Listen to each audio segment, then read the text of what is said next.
সাম্প্রতিক প্রেসিডেন্সিয়াল নির্বাচনে বিতর্কে খারাপ পারফরমেন্স নিয়ে বিরোধী শিবিরে একের পর এক বিদ্রূপ কটাক্ষের শিকার হচ্ছেন মার্কিন প্রেসিডেন্ট জো বাইডেন। অস্পষ্ট কণ্ঠ, কথাবার্তায় হোঁচট খাওয়া, বক্তৃতা কিংবা ইন্টারভিউ দিতে গিয়ে ভুল বাক্য বলা নিয়ে তীব্র সমালোচনায় বিধ্বস্ত বর্ষিয়ান এই নেতা।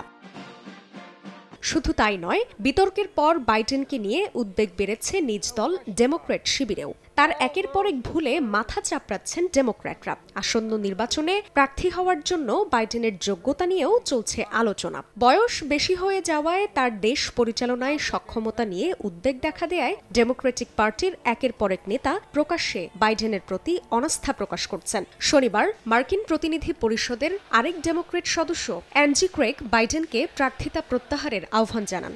এছাড়া জো বাইডেনের দ্রুত সরে দাঁড়ানো উচিত বলে মন্তব্য করেন সাবেক মার্কিন প্রেসিডেন্ট বারাক ওবামার প্রাক্তন সিনিয়র উপদেষ্টা ও সিএনএন-এর রাজনৈতিক ভাষ্যকার ডেভিড এক্সেলরডও। এমনকি খোদ হোয়াইট হাউসের ভেতর থেকেও প্রার্থিতা প্রত্যাহারে বাইডেনের ওপর চাপ দেয়া হচ্ছে বলে জানিয়েছে মার্কিন সংবাদ মাধ্যম ফক্স নিউজ। নাম প্রকাশে অনিচ্ছুক এক জ্যেষ্ঠ কর্মকর্তা বলেন, আরও 4 বছর দায়িত্ব পালন করা বর্ষিয়ান রাজনীতিবিদ বাইডেনের পক্ষে জটিল হবে।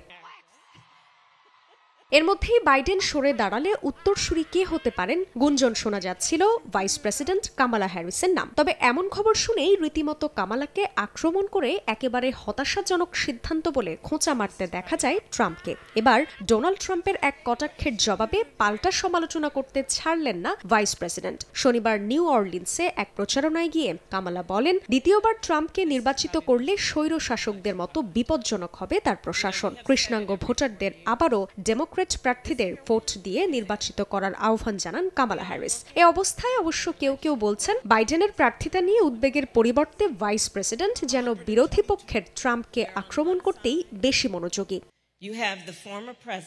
জান্নাতুল সাদিয়া, সময় সংবাদ।